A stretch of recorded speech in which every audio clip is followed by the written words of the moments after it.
Welcome to the Renewed Hub. In this channel, you'll be exposed to faith-based messages, healthy relationship talk, prayers, and inspiring thoughts by men and women of impact. Please do well to subscribe to the channel. Turn on your notification bell to get notified once new videos are being uploaded. Like and share the video with family and friends. God bless you.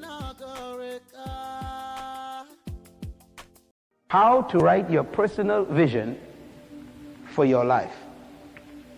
I believe that everybody in the world, including those of you watching this television program, would agree that all of us somehow have experienced some measure of chaos in our lives, not knowing where we're going or how we're going to get there. And one of the reasons why we get lost in life is because we don't know where we want to go in the first place.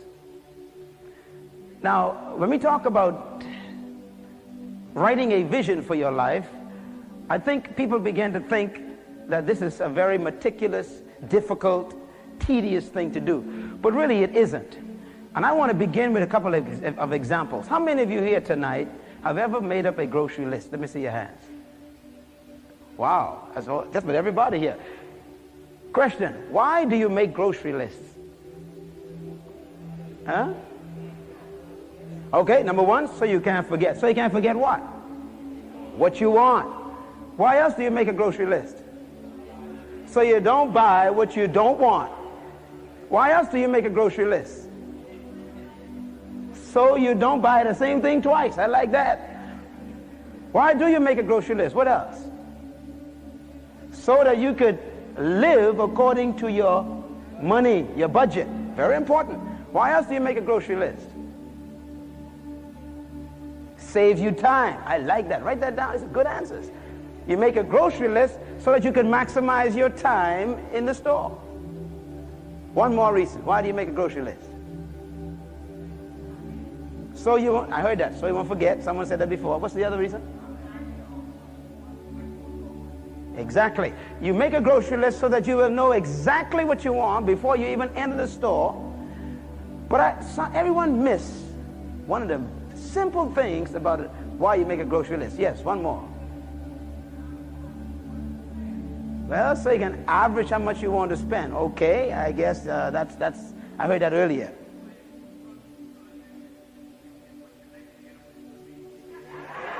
You make your grocery list so you put your menu together for the meal. Oh, for the week. Okay, all right, I guess that's true. Yes.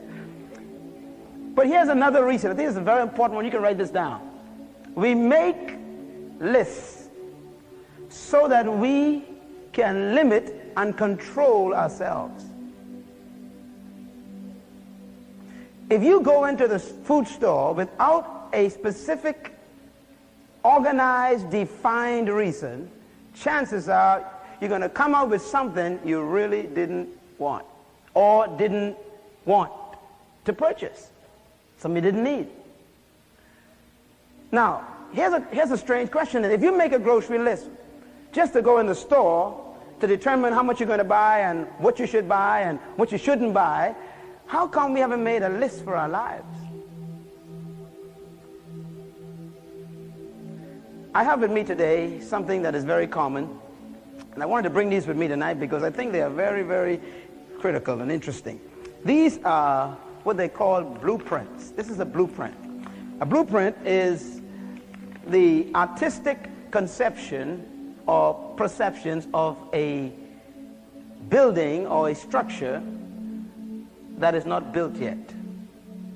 They produce these. Now, you usually find that these are detailed. I mean, you have all the different levels of these designs, and this here is a beautiful building, and they designed this building. By the way, this is the one we plan to build. This is 5,000 seats. And now you can see that they really got all the details, all the outline of the entire map, a drawing of the site plan. They have all the drawings of the electrical work and the plumbing work, and they got all the layout of the seats and the offices, and it's finished before you even start building the building. This is called a plan.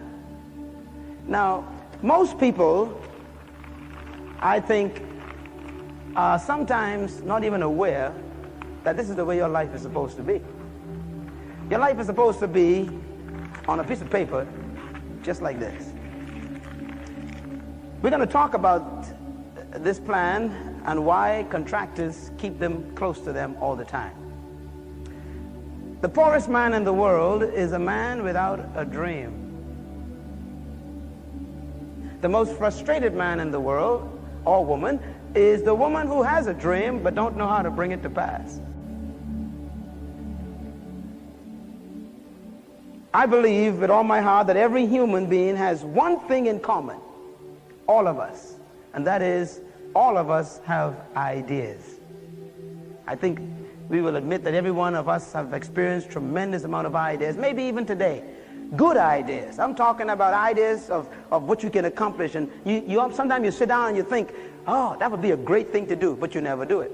Matter of fact, that's what all of us usually always have and only have. Ideas. But you see, ideas are seeds of destiny planted in the minds of man by God. If cultivated, become imagination. And if the imagination is watered and developed, it becomes a plan. And if a plan is followed, it becomes a reality. Everything God does begins with idea. Everything, including what you see here today. This is an idea. Ideas are God's way of planting seeds of destiny in your mind. That is why you are full of ideas all day, because it's God constantly trying to get through to you. Most of us expect God to speak in some weird way, but God is a professional idea transmitter.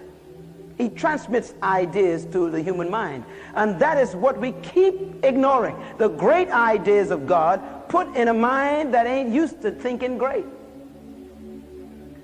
How many of you can admit this? That most of your ideas are bigger than your bank book. That's true, eh? Ideas are always bigger usually than what you're doing even now.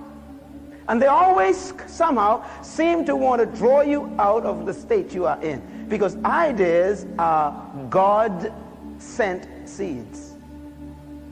I wrote some thoughts down here that are related to ideas. You know, when a person receives an idea from God, if they don't cultivate it right away, the idea goes away. And if you don't work on the idea, someone else would receive that same idea and they'll work on it, and then you'll become jealous because you'll wish you had done it. Now, there's a human element that I want you to know is the key to fulfilling God's ideas and plans. And it is what I call the number one human quality, more effective than all others, is the human quality of confidence. Confidence. Write that word confidence down. Confidence is the key to boldness. When you receive a plan from God, you have to be confident to proceed with it. Now, with confidence, we advance boldly to our dreams. It is confidence that makes us stand up against resistance. It is confidence that makes us fight for something we believe in. If you are confident in something, it's difficult for someone to stop you. That's why Paul says, I am confident of this one thing, that he that began the good work in me will finish it. Paul says, I am confident. It is confidence first that makes the good work unstoppable. And therefore, we need to learn to find something in life that builds confidence in us, because that confidence becomes the stamina against the resistance against your dream.